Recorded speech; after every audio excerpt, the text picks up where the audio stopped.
إلا تنصروه فقد نصره الله. أعوذ بالله من الشيطان الرجيم. قال الله عز وجل: هو الذي أرسل رسوله بالهدى ودين الحق ليظهره على الدين كله وكفى بالله شهيدا. اللہ تعالیٰ وہ ہے جس نے اپنے نبی صلی اللہ علیہ وسلم کو ہدایت اور سچا دین دے کر بھیجا تاکہ وہ اس کو سارے دینوں پر غالب کر دے. تو آپ کا کام ہے اللہ سے دین لیا اور اس کو عوام تک پہنچایا اور اس کو غالب کرنے کی کامیاب کوشش کی. یہ اتنا بڑا احسان ہے ان کا کہ اتنا بڑا احسان اللہ کے پیدا کرنے کے بعد اور کسی نے ہم پر نہیں کیا. تو جس طرح اللہ تعالیٰ کا حق ہے کہ اس نے پیدا کیا اور نبی صلی اللہ علیہ وسلم نے جو ہم پر احسان کیا وہ بھی اللہ کے بھیجنے پر ہی کیا، تو اللہ کا پھر بہت زیادہ حق ہے. اس کے بعد سب سے زیادہ حق ہم پر رسول اللہ صلی اللہ علیہ وسلم کا ہے. اس کے بعد پھر والدین کا ہے جو ہمیں دنیا میں لے کر آئے. تو اس لیے رب سے محبت ساری کائنات سے زیادہ، والذین آمنوا اشد حبا للہ، مومن اپنے رب سے سب سے زیادہ محبت کرتا ہے. اور اس کے بعد سب سے زیادہ پیار رسول اللہ صلی اللہ علیہ وسلم سے، اپنی جانوں سے بھی زیادہ پیار. لا یؤمن احدکم حتی اکون احب الیہ من والدہ وولدہ والناس اجمعین. اس وقت تک تم میں سے کوئی مومن نہیں ہو سکتا جب تک میں محمد صلی اللہ علیہ وسلم ان کو ان کی جانوں سے، ان کے والدین سے، ان کی اولادوں سے زیادہ محبوب نہ ہو جائے. اس لیے میں بار بار نصیحت کرتا ہوں کہ آپ کا نام آئے تو صلی اللہ علیہ وسلم کہا کرو، سستی نہ کیا کرو اور نہ رگڑا کرو. صلی اللہ علیہ وسلم، نبی صلی اللہ علیہ وسلم نے فرمایا. یہ کوئی طریقہ نہیں ہے، یہ کوئی محبت نہیں ہے، یہ جان چھڑانے والی بات ہے. پیار سے، محبت سے، لذت لیتے ہوئے، احترام سے، عظمت سمجھتے ہوئے، دین میں سمجھتا ہوں بہت عظیم عبادت سمجھتے ہوئے اچھے طریقے سے درود پڑھنا چاہیے. پوری کائنات میں بجائے اس کے کہ ان کی بات کو مان لیا جائے اور ان کے طریقے پر عمل کر کے جنت کا وارث بن جایا جائے، کافر ان کے خلاف کھڑے، آئے دن ان کے خاکے شاب کر یا کسی اور طریقے سے ان کی گستاخی کرنے کی کوشش کرتے ہیں. اور یہ نہیں کہ ہماری حکومت کہے کہ جی کچھ لوگ ایکسٹریمسٹ ہیں ہمارے اور وہ اس طرح کی باتیں کرتے ہیں، ہم تو نہیں کرتے. ایسا نہیں، بلکہ ان کی عوام، ان کی حکومت، ان کے بڑے چھوٹے سب اس میں برابر کی شریک ہیں. جیسا کہ ابھی فرانس کے صدر نے پوری حمایت کی ہے ان لوگوں کی جو نبی صلی اللہ علیہ وسلم کی گستاخی کرتے ہیں. ڈنمارک والے بھی پہلے کر چکے ہیں. تو یہ سب اللہ تعالیٰ کی لعنت کے مستحق ہیں. ان کے لیے ہمیں بد دعائیں کرنی چاہیے. آپ کہتے ہیں جی ہم کیا کر سکتے ہیں؟ یہ کر سکتے ہو کہ نہیں کر سکتے ہو؟ ان کے لیے بد دعا کرنی چاہیے، ان پر قنوت کرنی چاہیے ظالموں پر. اور پھر بہت بڑی بات منہ چلتی ہے جب سوئے ہوئے مسلمانوں کو جگایا جاتا ہے تو پھر وہ کہتے ہیں جی پھر ان کی جناب پروڈکٹس کا بائیکاٹ کیا جائے. پھر کچھ لوگ اٹھتے ہیں، وہ کہتے ہیں دیکھو جی تمہاری تو گاڑی بھی کافروں نے بنائی ہے اور تمہاری تو گھڑی بھی کافروں نے بنائی ہے، کہاں کہاں بائیکاٹ کرو گے. تو بات روڑے گوڑے میں ڈال دیتے ہیں. جو غصہ مسلمان کو آیا ہوتا ہے اس کو وہیں پہ ضائع کر دیتے ہیں. بائیکاٹ کرنے کی دو وجہ ہیں. ایک تو دیکھو بنیادی طور پر کافر کے ساتھ کاروبار کرنا جائز ہے. نبی صلی اللہ علیہ وسلم یہودیوں کے ساتھ کاروبار کر لیتے تھے، لین دین تو چلتا ہی رہتا تھا. آخری دن آپ نے یہودیوں سے اپنی زرہ گروی رکھ کر جو لیے ہوئے تھے اپنی بیویوں کے لیے، تو یہ تو چلتا ہی تھا. یہودی کے ساتھ، عیسائی کے ساتھ، ہندو کے ساتھ کوئی لین دین کرنا اس میں کوئی وہ نہیں ہے. لیکن بات یہ ہے کہ اگر ایک ہی طریقے سے مسلمان کی بھی دکان ہے، ہندو کی بھی ہے، مال بھی اچھا ہے دونوں کا، تو پھر ہمیں مسلمان کو ترجیح دینی چاہیے۔ دوسری بات یہ ہے کہ اگر کوئی کسی کی والدہ کو گالی دے دکاندار، تو اس کی دکان پر جاؤ گے، فتویٰ پوچھو گے کہ اس کی دکان سے لینا جائز ہے کہ نہیں؟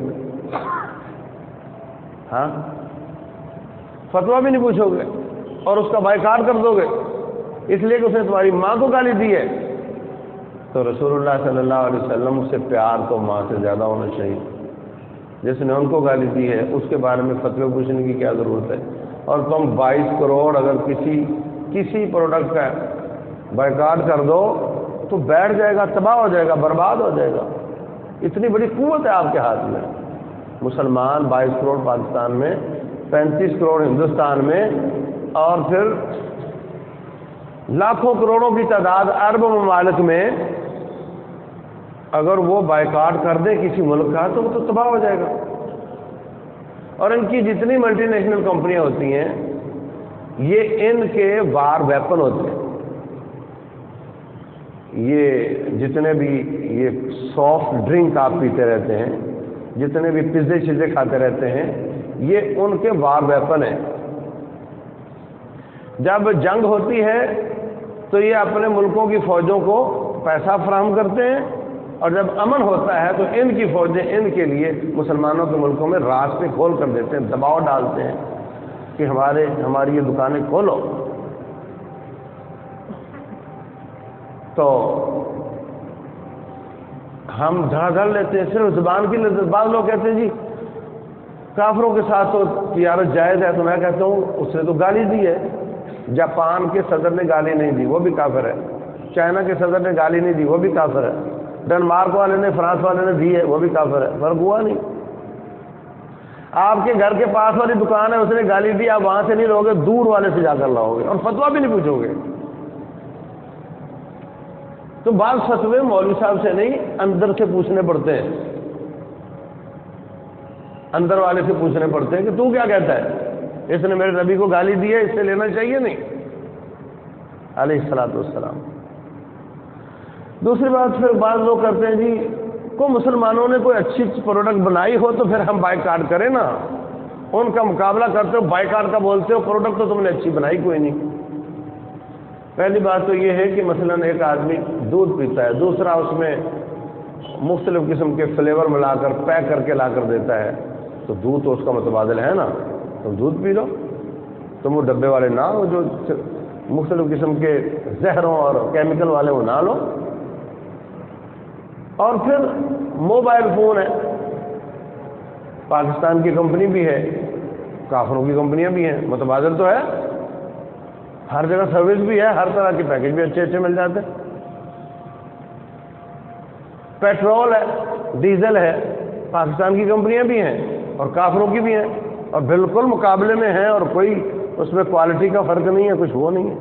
اگر وہ حرام پائی کرتا ہے تو کافروں کی عمر والا بھی کر لیتا ہے، پاکستان والا بھی کر لیتا ہے، نہیں کرتا وہ بھی نہیں کرتا، وہ بھی نہیں کرتا۔ تو مولوی کو چپ کروا دیتے ہو یہ کہہ کر کہ پاکستانیوں نے کچھ اچھی چیز بنائی ہو تو صاحب ہے نا، ہم کیسے سافٹ ڈرنک چھوڑ دیں، انہوں نے تو کوئی اچھی چیز بنائی نہیں، تو میرے رب نے پانی بنایا نا، کیوں پیتے ہو اس کو، یہ پی لو۔ دماغ تو ذرا اپنا خراب ہے، تو تو چاہتا ہے کہ نہیں میں سوڈا ہی پینا چاہتا ہوں۔ تو بہر صورت بھائیو یہ ایمان کا مسئلہ ہے، یہ فقہ کا مسئلہ نہیں ہے کہ جائز ہے کہ ناجائز ہے، یہ ایمان کا مسئلہ ہے۔ ایک ایمانیات ہوتے ہیں، ان کو اصول دین کہتے ہیں، ایک فقہی مسائل ہوتے ہیں، ان کو فروعی مسائل کہتے ہیں۔ کس چیز کی تجارت جائز ہے ناجائز ہے، یہ فروعی مسائل ہے، اور اس نے میرے نبی علیہ الصلوۃ والسلام کی گستاخی کی ہے، یہ میرے ایمان کا تقاضا ہے، یہ تو اختلافی ہوتا ہی نہیں ہے، اس میں تو کوئی اختلاف ہوتا ہی نہیں ہے۔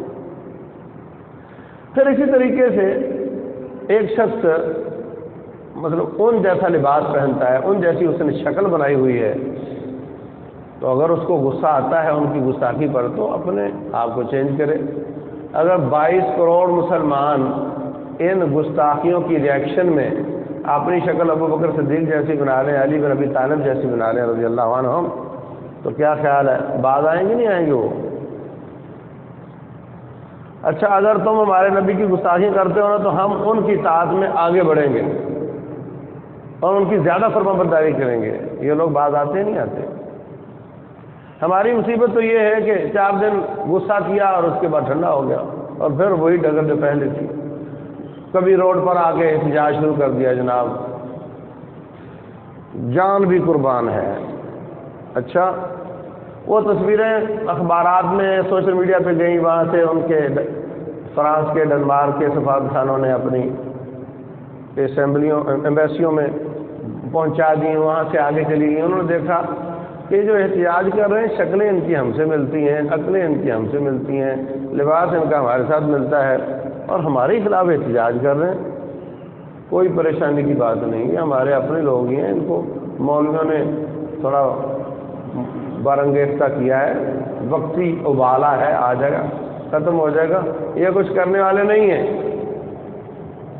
اگر ان کو پتا ہو کہ نہیں یہ حقیقی طور پر دین کی طرف واپس لوٹ رہے ہیں ہمارے ان گندے کارروائیوں کی ریئیکشن میں، تو پھر وہ فوراً باز آئیں گے. وہ فوراً منع کریں گے بھی باز آ جاؤ، اس کا بڑا خطرناک نقصان ہو رہا ہے، اس سے تو سوئی ہوئی قوم اٹھ رہی ہے، یہ ہم برداشت نہیں کر سکتے، تم باز آ جاؤ.